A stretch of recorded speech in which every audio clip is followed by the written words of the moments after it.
Lihat tuh suami gagal kata. Datang ke acara keluarga cuma numpang makan, kerja nggak jelas, masa depan nol. Di depan semua orang, adik iparku berdiri sambil tertawa sinis, lalu menunjuk ke arahku. Lihat tuh, suami gagal.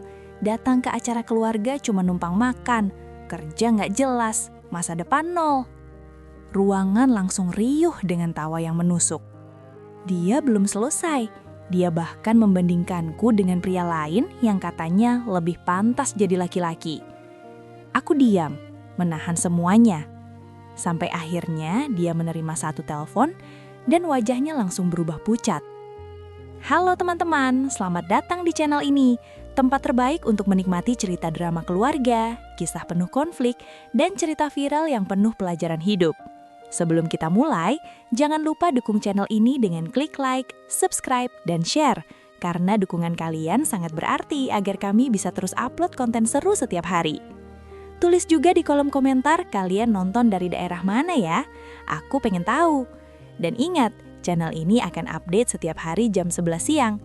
Jadi pastikan kalian gak ketinggalan cerita-cerita berikutnya. Undangan itu datang 3 hari sebelum acara. Amplop tebal berwarna emas, dengan tulisan nama keluarga besar yang terlalu sering membuatku merasa kecil. Aku sudah tahu isi di dalamnya bahkan sebelum membukanya. Aku menghela napas panjang. Kita nggak harus datang kan? Tanyaku pelan sambil meletakkan amplop itu di meja. Istriku, Dita, menoleh dari dapur. Wajahnya langsung berubah begitu melihat amplop itu. Mas, itu ulang tahun pernikahan mama sama papa. Kita harus datang. Jawabnya, suaranya lembut tapi tegas. Aku tersenyum tipis, mencoba menyembunyikan rasa tidak nyaman yang langsung muncul di dada. Kamu tahu kan, setiap aku ke sana pasti ada aja yang, ya kamu ngertilah. Dita terdiam sejenak. Dia berjalan mendekat, lalu duduk di sampingku. Aku tahu mas, aku juga nggak suka cara mereka memperlakukan kamu.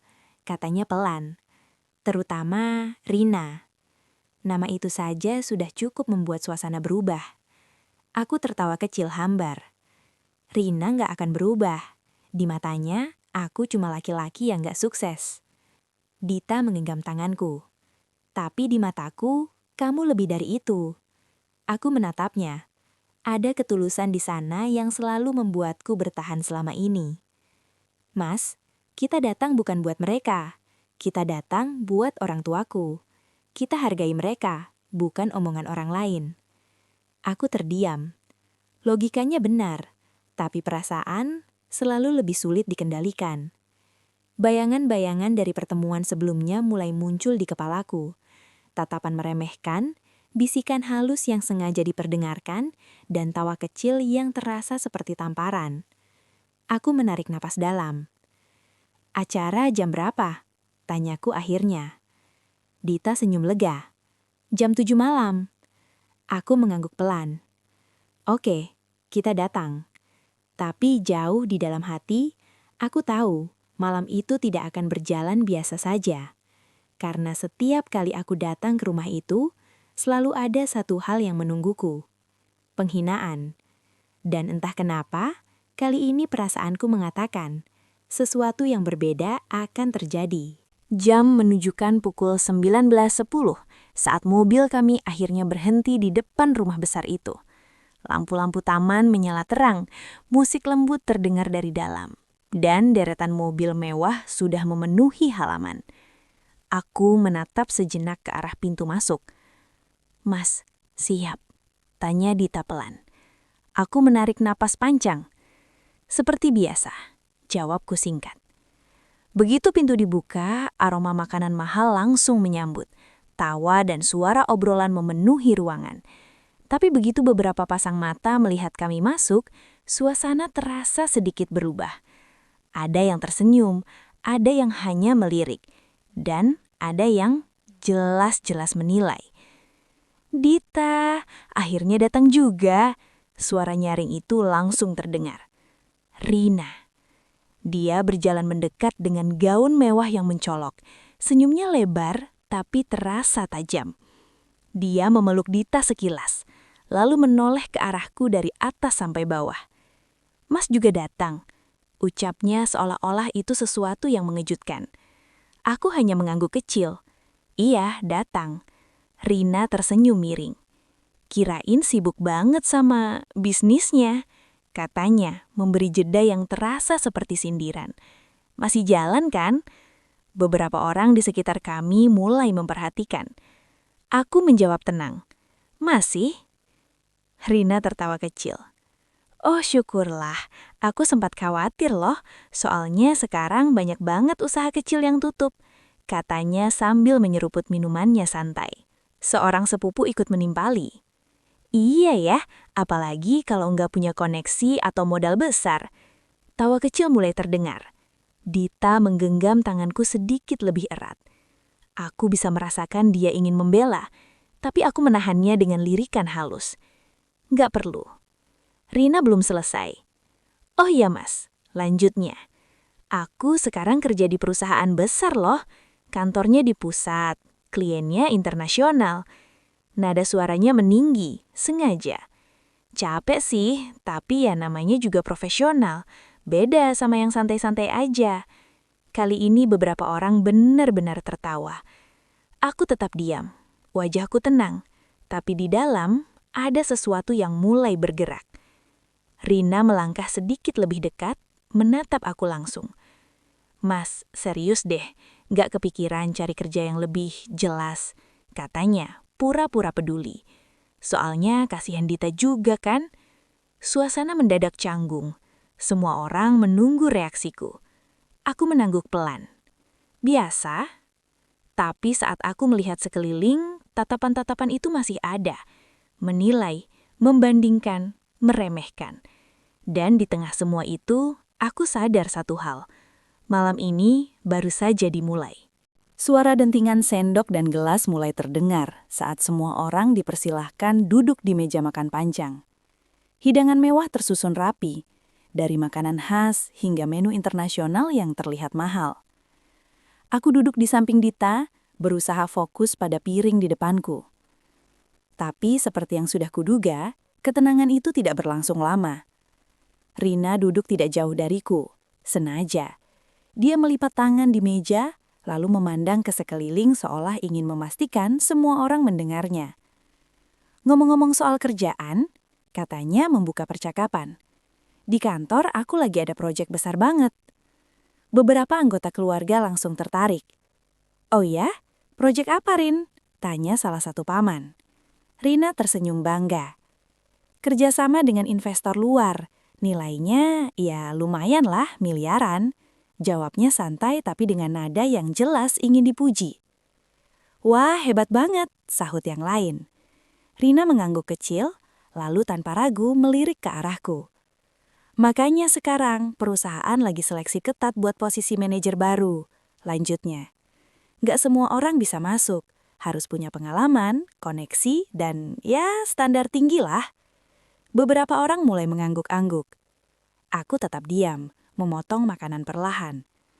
Lalu tiba-tiba, kalau dibandingkan sama usaha kecil, ya jelas beda banget, tambah Rina, suaranya sedikit lebih keras. Sendokku berhenti. Ruangan seketika lebih hening. Semua orang tahu arah pembicaraan itu. Dita menatapku, jelas gelisah. Dit, bisiknya pelan mencoba menghentikan. Tapi Rina justru tersenyum lebih lebar. Aku cuma ngomong fakta kok, katanya santai. Zaman sekarang kalau laki-laki nggak punya karier jelas, ya susah dihargai. Kalimat itu menggantung di udara. Beberapa orang saling pandang. Ada yang pura-pura fokus makan, ada juga yang menunggu reaksiku. Aku mengangkat kepala perlahan, menatap ke arah Rina. Dia balas menatap dengan penuh percaya diri, seolah-olah dia sudah menang. Aku bisa saja membalas, aku bisa saja menghentikan semua ini. Tapi aku memilih diam. Aku mengambil minum lalu berkata singkat, yang penting halal. Beberapa orang terlihat kaget dengan jawabanku yang tenang. Rina tertawa kecil. Halal sih penting mas, katanya sambil menyandarkan tubuhnya. Tapi kalau kecil terus ya gimana mau berkembang? Tawa kecil kembali terdengar. Aku melihat ke sekeliling. Wajah-wajah itu sebagian menikmati situasi ini. Dan disitulah aku sadar, ini bukan sekadar candaan. Ini penghinaan yang sengaja dipertontonkan. Rina lalu mencondongkan tubuhnya sedikit ke depan, suaranya kini lebih rendah tapi tetap bisa didengar semua orang. Jujur aja ya mas, kalau aku jadi Dita, aku mungkin udah mikir ulang. Ucapnya pelan tapi tajam. Soalnya perempuan juga butuh kepastian. Dita langsung tegang. Cukup Rin, katanya kali ini lebih tegas. Suasana langsung berubah. Tapi Rina hanya mengangkat bahu. Aku cuma peduli kok, katanya ringan. Aku menarik nafas dalam, lalu menatap lurus ke arah Rina. Bukan marah, bukan juga tersinggung, tapi tenang. Terima kasih perhatiannya, kataku perlahan. Jawaban itu membuat beberapa orang terdiam. Rina sedikit mengkerinyit, mungkin tidak mendapatkan reaksi yang diharapkan. Dan saat itu aku melilik jam di tanganku. Waktunya semakin dekat. Mereka belum tahu, semua yang mereka katakan malam ini sebentar lagi akan berbalik arah. Dan kali ini, aku tidak perlu berkata banyak. Suasana meja makan perlahan kembali ramai. Tapi ada sesuatu yang berbeda. Bukan lagi hangat, melainkan penuh bisikan dan tatapan tersembunyi. Aku masih duduk di tempat yang sama, menyuapkan makanan tanpa benar-benar merasakan rasanya. Dita menoleh pelan ke arahku. Mas, maaf ya, bisiknya lirih. Aku menghentikan gerakan tanganku. Untuk apa? Tanyaku tenang. Dita menunduk. Untuk semua ini. Mereka keterlaluan. Aku tersenyum kecil. Bukan salah kamu. Dia menggenggam tanganku di bawah meja. Erat. Aku tahu kamu kuat, tapi aku juga tahu kamu gak pantas diperlakukan seperti ini. Aku tidak langsung menjawab. Tatapanku justru beralih ke arah Rina yang sedang tertawa lepas bersama beberapa anggota keluarga lain. Seolah-olah tidak terjadi apa-apa. Atau mungkin justru dia menikmati semuanya. Aku gak apa-apa, kataku akhirnya. Serius? Dita menatapku, mencoba membaca apakah aku benar-benar baik-baik saja. Dan memang, dari luar aku terlihat tenang. Tapi di dalam, ada sesuatu yang aku tahan. Bukan amarah, bukan dendam, tapi keyakinan bahwa aku tidak perlu membuktikan apapun. Sekarang. Beberapa menit kemudian, acara berlanjut ke sesi foto keluarga. Semua orang berdiri, berjejer rapi. Yang dekat sini ya, biar masuk semua, teriak fotografer. Aku berdiri di sisi agak belakang. Bukan karena tidak muat, tapi karena memang itu posisi yang selalu diberikan padaku. Mas, ke depan dikit dong, kata salah satu sepupu. Belum sempat aku melangkah, Rina langsung menyela. Udah, gak apa-apa, biar di belakang aja. Yang penting kelihatan, katanya sambil tersenyum tipis. Beberapa orang tertawa kecil lagi. Aku hanya mengangguk. Di sini juga cukup, jawabku santai. Dita menatap Rina dengan kesal, tapi aku menahan lengannya. Udah, bisikku pelan. Foto diambil. Flash menyala berkali-kali. Momen yang seharusnya bahagia terasa seperti formalitas yang dingin. Setelah sesi foto, acara kembali santai. Orang-orang mulai berpencar, mengobrol dalam kelompok kecil. Aku berdiri di dekat jendela, memandang keluar. Lampu taman terlihat indah, kontras dengan suasana di dalam. Mas sendirian aja. Suara itu tiba-tiba muncul lagi. Rina, aku tidak perlu menoleh untuk tahu. Lagi istirahat, jawabku singkat. Dia berdiri di sampingku, menyilangkan tangan.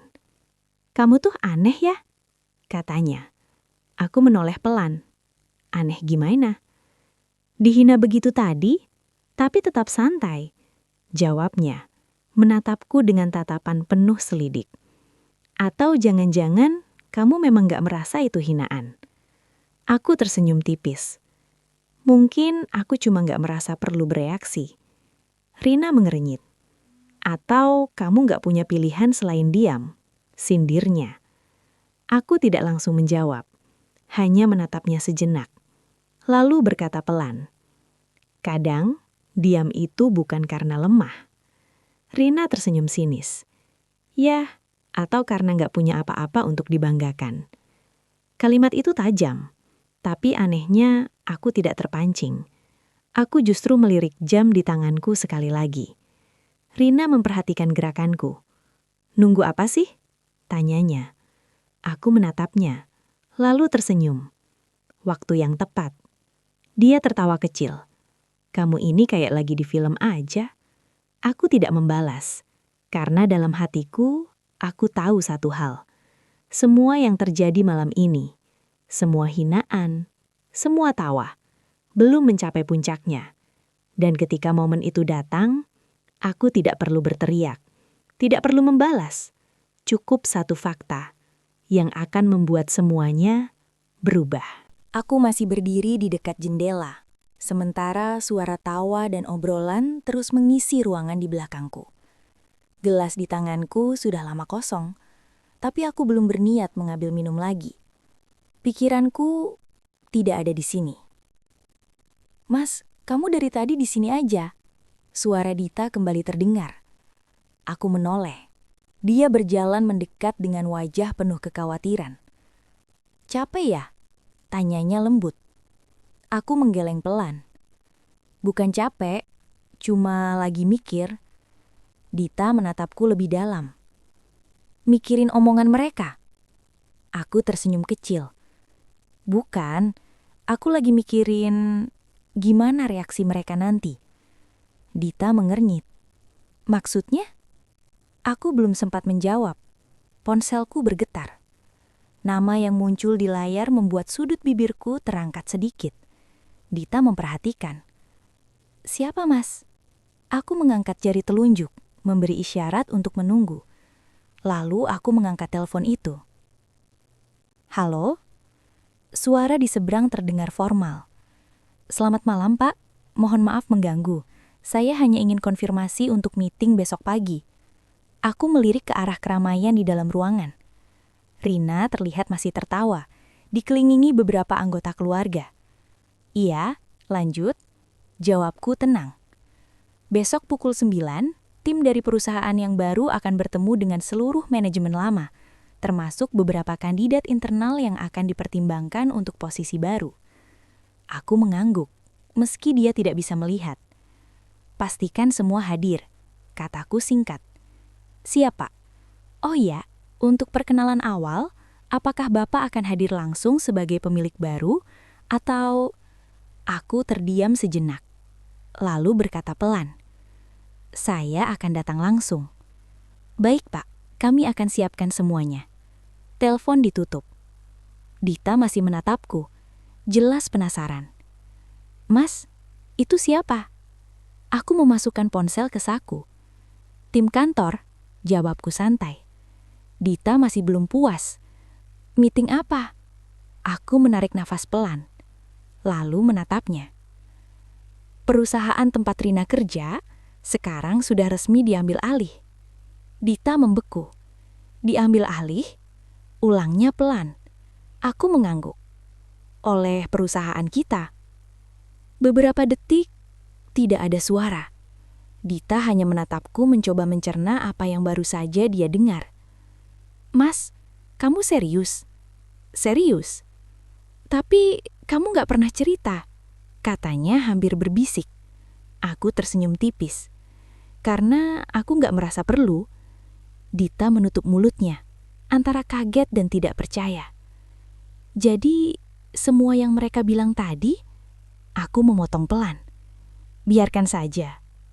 Dia menatap ke arah Rina yang masih sibuk bercerita, penuh percaya diri, penuh kebanggaan. Tidak tahu apa yang sedang menunggunya. Mas, kamu mau bilang ke mereka sekarang? Tanyanya hati-hati. Aku menggeleng. Belum. Kenapa? Aku melirik jam lagi. Jarumnya bergerak pelan menuju waktu yang aku tunggu. Karena ada momen yang lebih tepat. Dita mengikuti arah pandangku. Mas, aku menatapnya kembali. Kadang bukan soal membalas, tapi soal biarkan orang sadar sendiri. Dita terdiam. Di sisi lain ruangan, Rina tiba-tiba berdiri lebih tegak, mengangkat ponselnya, lalu berkata dengan suara cukup keras. Maaf ya, ini dari kantor, penting. Aku menoleh ke arahnya. Dan tanpa sadar, aku tersenyum. Akhirnya, momen itu mulai datang. Ruangan yang tadinya riuh perlahan mereda saat suara Rina terdengar lebih lantang dari biasanya. Maaf ya semuanya, ini dari kantor, penting banget, katanya sambil melangkah menjauh sedikit dari kerumunan, tapi tetap cukup dekat untuk didengar banyak orang. Beberapa orang langsung menoleh. Nada suaranya berubah, lebih formal, lebih percaya diri. Rina mengangkat telepon itu. Iya Pak, selamat malam. Aku memperhatikan dari kejauhan, berdiri di samping Dita. Iya, saya Rina. Betul, saya lagi di acara keluarga. Dia mulai berjalan pelan, seolah ingin mencari posisi yang lebih terlihat.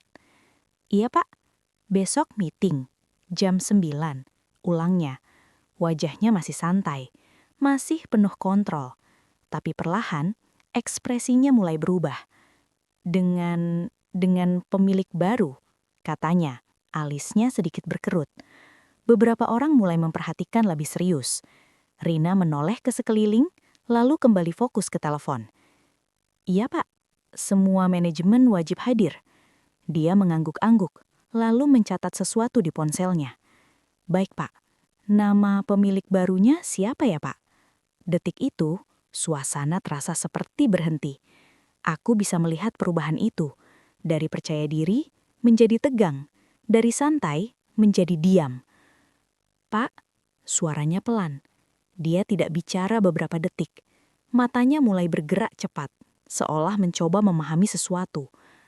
Maaf Pak, bisa diulang? Tanyanya lagi, kali ini lebih pelan. Orang-orang di sekitar mulai saling pandang. Rina, yang biasanya paling vokal, sekarang justru membeku. Aku melangkah pelan mendekat. Dita menatapku, jantungnya seperti ikut berdegup lebih cepat. Mas, aku hanya mengangguk kecil. Rina masih memegang teleponnya, tapi wajahnya sudah tidak sama lagi.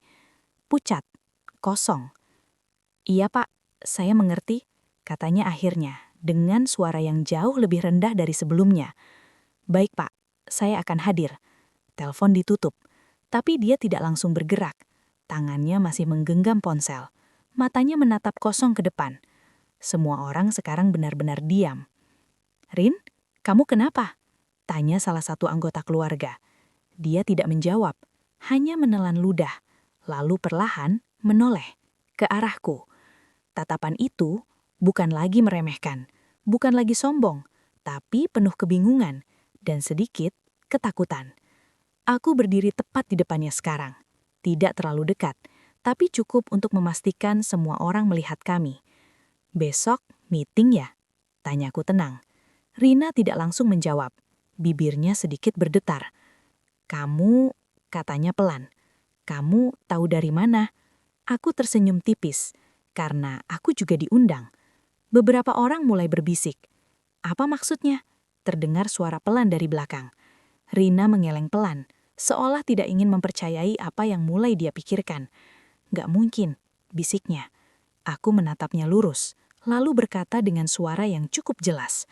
Besok, kita ketemu di kantor kamu. Kalimat itu jatuh seperti bom. Sunyi, tidak ada yang tertawa lagi. Tidak ada yang berani bicara. Rina menatapku, matanya membesar, seolah-olah potongan-potongan puzzle itu akhirnya mulai tersusun. Dan saat itu, untuk pertama kalinya malam ini, dia tidak punya kata-kata. Ruangan itu benar-benar sunyi. Tidak ada lagi suara sendok.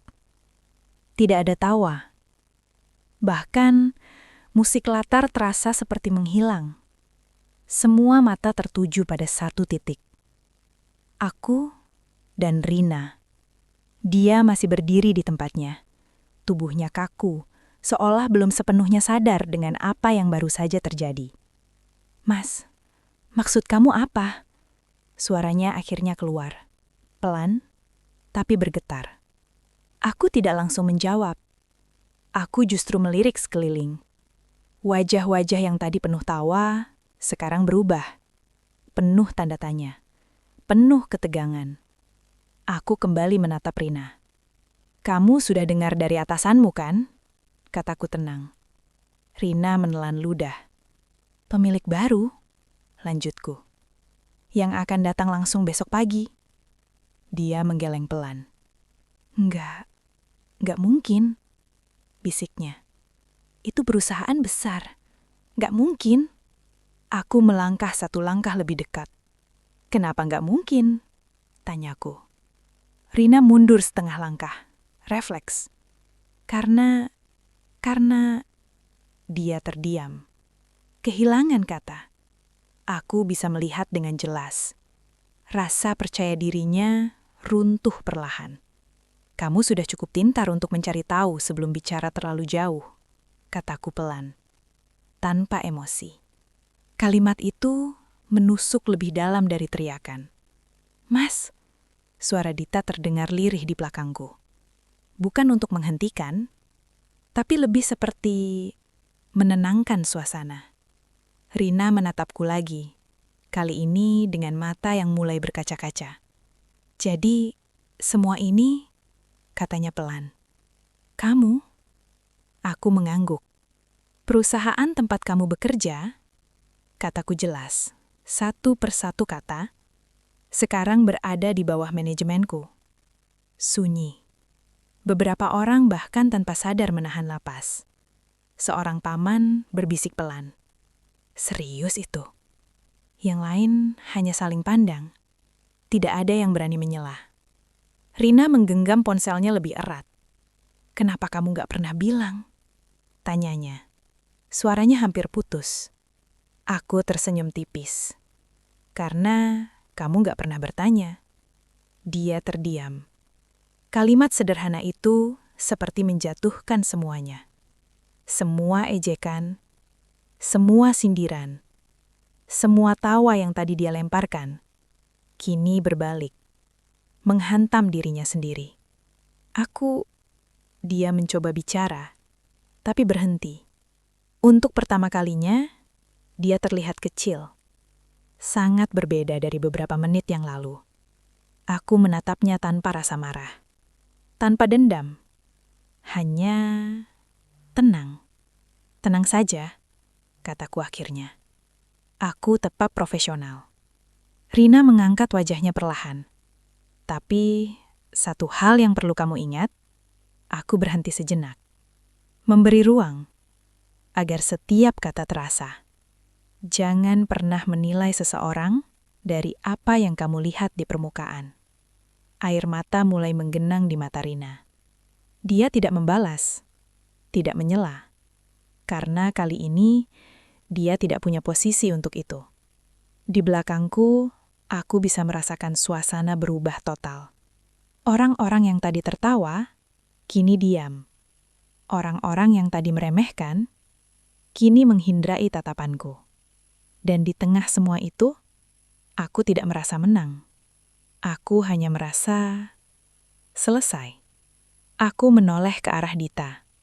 Dia menatapku dengan mata berkaca-kaca, tapi penuh bangga. Aku menggenggam tangannya. "Yuk," kataku pelan. Dita mengangguk. Dan tanpa berkata apa-apa lagi, kami berjalan meninggalkan ruangan itu. Di belakang kami, tidak ada yang mencoba menghentikan.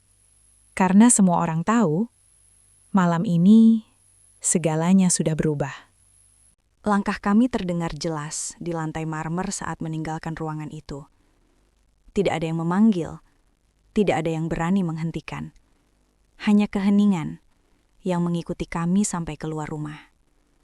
Udara malam terasa lebih dingin, tapi justru lebih lega. Dita masih menggenggam tanganku erat saat kami sampai di halaman. "Mas," suaranya pelan, masih dipenuhi emosi. Aku menoleh. "Iya," Dia menatapku dalam-dalam. Aku nggak tahu harus bilang apa, katanya. Aku bangga sama kamu. Aku tersenyum kecil. Bukan itu yang aku cari, jawabku tenang. Terus? Tanyanya. Aku melihat ke arah langit sebentar, lalu kembali menatapnya. Ketenangan, kataku singkat. Dita terdiam, seolah akhirnya mengerti. Belum sempat kami masuk ke mobil, suara langkah tergesa terdengar dari belakang. Mas, tunggu. Aku dan Dita menoleh bersamaan. Rina. Dia berlari kecil mendekat. Napasnya sedikit terengah. Gaun yang tadi terlihat anggun, kini terasa tidak lagi penting. Dia berhenti beberapa langkah dari kami. Untuk beberapa detik, dia hanya diam, seolah mengumpulkan keberanian. Aku mau bicara, katanya akhirnya. Aku tidak langsung menjawab, hanya menatapnya. Kalau soal kerjaan, kita bahas besok di kantor, kataku tenang. Rina menggeleng cepat. Bukan itu, katanya. Ini soal tadi. Dita menggenggam tanganku sedikit lebih erat, tapi aku memberi isyarat bahwa semuanya baik-baik saja. Rina menunduk. Untuk pertama kalinya malam ini, dia tidak menatapku dengan tinggi hati. Maaf, ucapnya pelan. Satu kata, tapi terasa berat. Aku nggak seharusnya ngomong seperti itu, lanjutnya. Aku pikir aku tahu semuanya. Aku tidak langsung merespons. Aku membiarkan dia menyelesaikan. Tapi ternyata aku yang salah, katanya. Suaranya mulai bergetar. Aku terlalu cepat menilai. Sunyi sejenak. Hanya suara angin malam yang terdengar. Aku akhirnya membuka suara. Rin, kataku pelan. Dia mengangkat wajahnya perlahan. Aku nggak marah, lanjutku. Dia terlihat sedikit terkejut. Tapi bukan berarti apa yang kamu lakukan itu benar. Rina mengangguk cepat. Iya, aku tahu. Aku melangkah sedikit lebih dekat. Masalahnya bukan soal kamu menghina aku, tapi soal bagaimana kamu melihat orang lain. Dia terdiam. Kalau kamu terus seperti itu, lanjutku, kamu akan kehilangan banyak hal. Bukan cuma kesempatan, tapi juga orang-orang di sekitarmu. Air mata mulai jatuh dari matanya. Aku ngerti sekarang, bisiknya. Aku mengangguk. Bagus. Rina mengusap air matanya, mencoba tegar. Besok, aku tetap harus datang kan? Tanyanya pelan. Aku tersenyum tipis. Itu pilihan kamu. Tapi kalau kamu datang, datanglah sebagai profesional. Dia mengangguk mantap. Iya, aku akan datang. Aku membuka pintu mobil, tapi sebelum masuk, aku menoleh sekali lagi. Rin, panggilku. Dia langsung menatap. Kesempatan kedua itu ada, tapi tidak semua orang mendapatkannya 2 kali. Dia mengangguk. Kali ini lebih yakin. Terima kasih. Aku tidak menjawab. Hanya masuk ke dalam mobil bersama Dita. Mobil mulai bergerak perlahan meninggalkan rumah itu. Dita bersandar di kursinya, lalu menatapku. Mas, kamu beda banget malam ini, katanya. Aku tersenyum kecil. Beda gimana? Lebih tenang, lebih kuat, jawabnya. Aku tidak langsung menjawab, hanya fokus ke jalan di depan. Kadang, kataku, akhirnya, kita nggak perlu membalas untuk menang. Dita mengangguk pelan. Cukup jadi diri kita yang sebenarnya. Di belakang kami, rumah itu semakin jauh. Tapi satu hal yang pasti, malam ini bukan tentang balas dendam, bukan tentang siapa yang lebih tinggi, tapi tentang bagaimana kebenaran selalu menemukan caranya untuk terlihat. Dan bagaimana seseorang bisa berubah ketika akhirnya dipaksa melihat kenyataan. Kadang, hidup tidak butuh pembuktian dengan kata-kata keras atau balasan yang menyakitkan. Justru, saat kita memilih diam dan tetap berjalan dengan cara kita sendiri, disitulah nilai kita sebenarnya terlihat. Orang yang suka merendahkan seringkali hanya melihat permukaan, tanpa tahu perjuangan, proses, dan pencapaian yang tidak pernah kita pamerkan. Pesan moralnya, jangan pernah menilai seseorang dari apa yang terlihat. Dan jika kamu berada di posisi diremehkan, ingat, waktu akan membuktikan semuanya, tanpa perlu kamu menjelaskan apapun. Terima kasih sudah menonton sampai akhir. Dukungan kalian sangat berarti untuk channel ini agar terus berkembang. Sekarang giliran kamu. Kamu berasal dari daerah mana? Pernah nggak kamu diremehkan seperti ini? Gimana kamu menghadapinya? Tulis di kolom komentar ya, aku akan baca semuanya. Jangan lupa like, subscribe, dan share ke teman-teman kamu. Sampai jumpa di video berikutnya, dan ingat, kita akan kembali lagi besok jam 11 siang dengan cerita yang lebih seru dan penuh kejutan. Emoji video.